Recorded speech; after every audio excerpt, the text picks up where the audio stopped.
the 1990s, Hong Kong was a gateway for Asia to the world. Then, Britain gave it back to China, with the agreement that China's leaders would respect Hong Kong's free and open society for at least the next 50 years. But just 25 years on, Hong Kong is now a police state, with thousands arrested, jailed, or forced to flee. So what happened? I'm Su-Lin Wong, China correspondent for The Economist. I've spoken to a number of those exiled to find out how China managed to crush Hong Kong.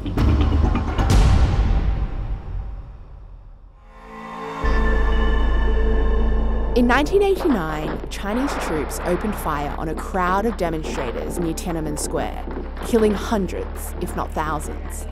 Every year since then, Hong Kongers have gathered on June 4th in Victoria Park to remember the massacre.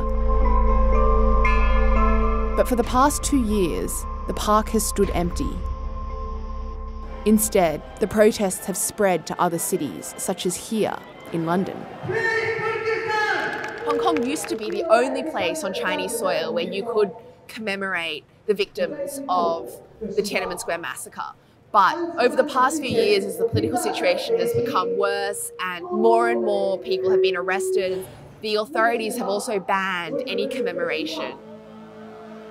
The ruling Communist Party of China used the military to indiscriminately murder innocent people in the capital city of Beijing with live ammunition. One of the attendees in London is Dr. Chung Kim-Wah, an academic and a pollster. Among Hong Kongers, he's a bit of a celebrity. But just a couple of months ago, he made the difficult decision to flee Hong Kong for his own safety. Today, Dr. Chung is on the move once more. I come to UK in a rush, so I stay with my friend for 6 weeks, and now I find my own place. Of course, I'm not that willing to move away from my hometown, the place where I grew up. I always think that that is my motherland and I have to stay there and try to improve the situation. He hopes one day he'll return. But as China's grip on Hong Kong gets ever tighter, that hope grows dimmer by the day. After all, China's ambition to take full control of Hong Kong goes back many years.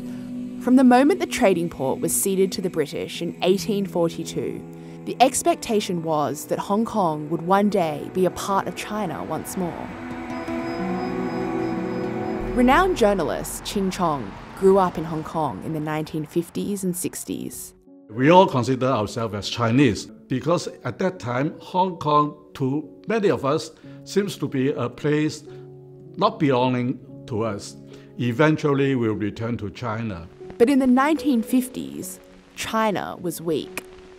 Its leader, Mao Zedong, had unleashed violent and destructive policies that killed millions and left the country in tatters. We came to the understanding that the mainland China has a completely different system and quite repressive as well, because we have seen all the atrocities of the Cultural Revolution. At that time, the mass killing in China sent many dead bodies flowing from the rivers in Guangdong to Hong Kong. From that time onward, nobody is thinking of returning to China one day. But Ching Chong was still curious to see China up close. So in the 1970s, he became a journalist for a pro-Beijing newspaper. When I went to China, poverty is still very rampant. Everybody has to possess coupons in order to be able to buy food.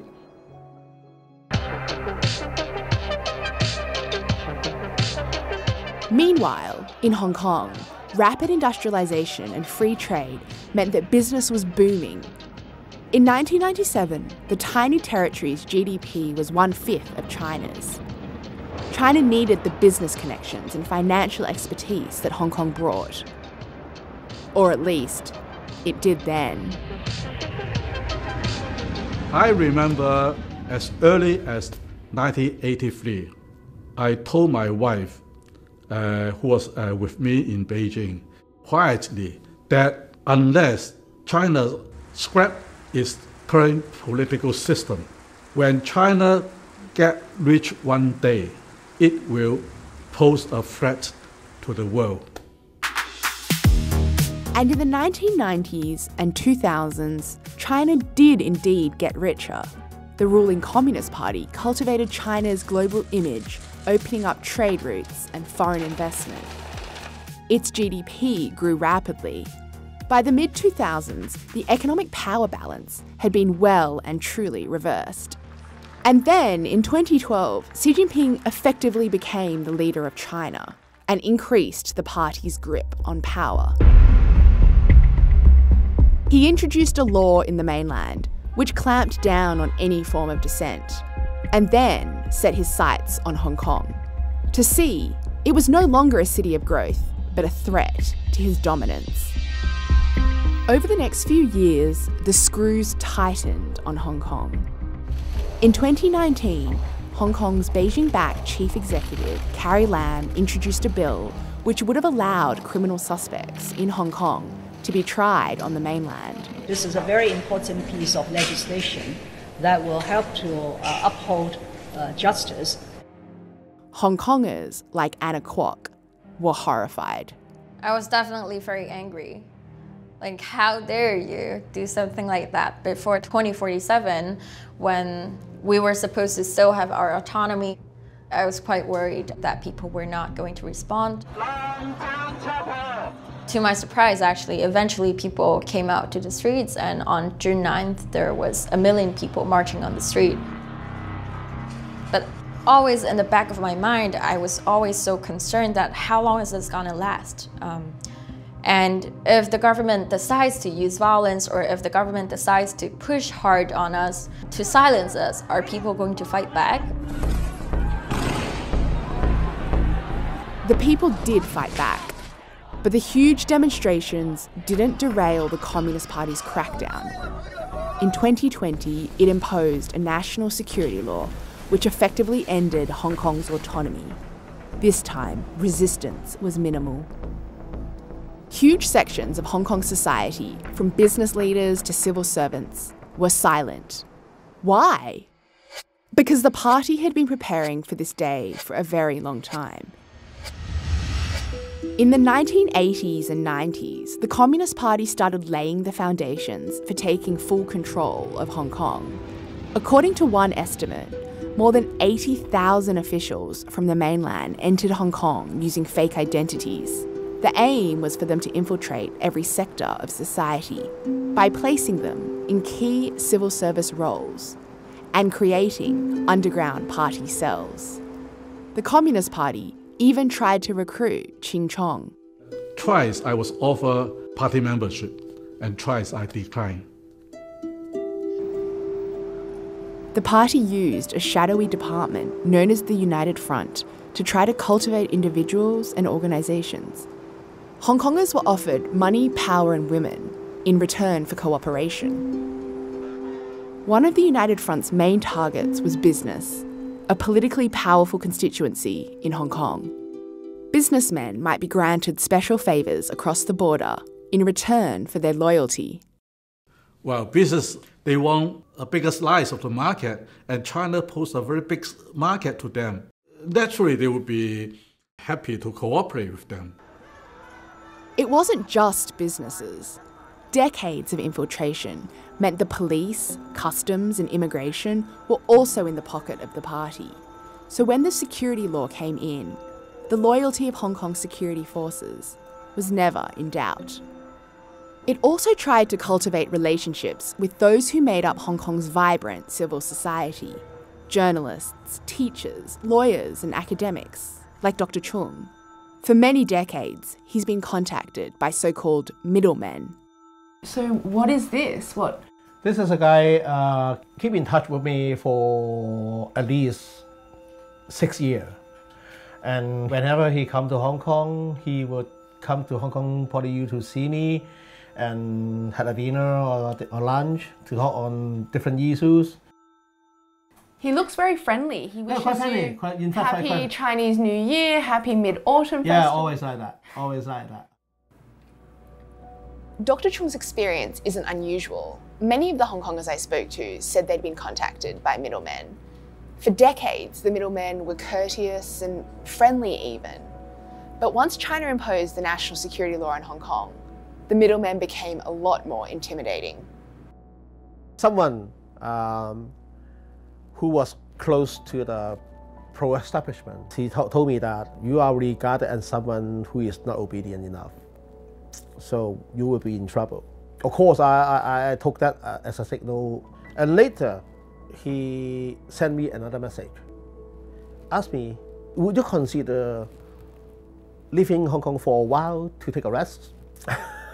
Over the past 2 years, Dr. Chung was approached by the police several times, but he was reluctant to leave his homeland. One of my best friends and my colleague, he was sentenced to prison for 3 weeks. He was always gentle, moderate, of course firm, and he was sent into prison. It is a very important warning signal, and I realized that going to prison is not as simple as we imagine. My parents are quite aged. I imagine a situation. Is it tolerable for myself to see my age-old parents come to stand in prison to see me? And I would say that that imagination is quite stunning. He fled. Now in Britain, Dr. Chung continues to be outspoken. With his friend, a radio producer, they host a weekly podcast discussing what's going on in Hong Kong. When I make a decision to move to UK, I always say that I refuse to switch off my mind and keep writing and keep talking. Even though he's no longer in Hong Kong, the middlemen continue to contact him. Anna Kwok is exiled in Washington, DC. She doesn't know if she'll ever be able to return to Hong Kong. Part of me thinks that even if I go back to Hong Kong, even if I get jailed for, let's say, 5 years or 10 years, I thought it could be worth it just because that is where I grew up and that is my home, right? But then, you know, it was a very hard struggle because you have to decide if you do want to go back. That means that you kind of have to silence yourself. She now works for an advocacy group called the Hong Kong Democracy Council.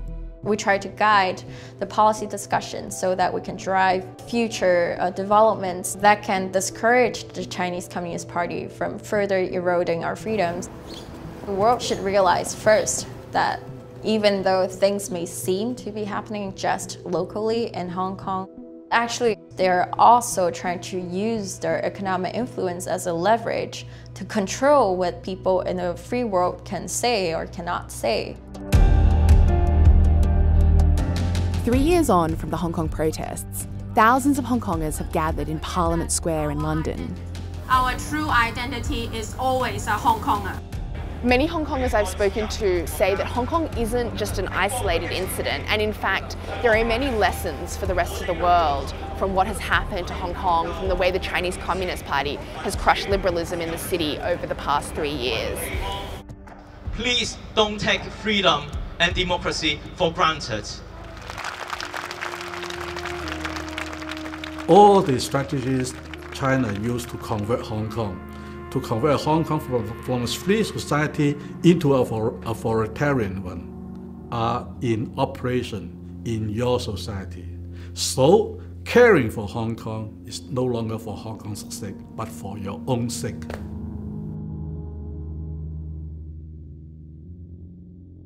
To read more about how China crushed Hong Kong, click on the link. Don't forget to subscribe, and thank you for watching.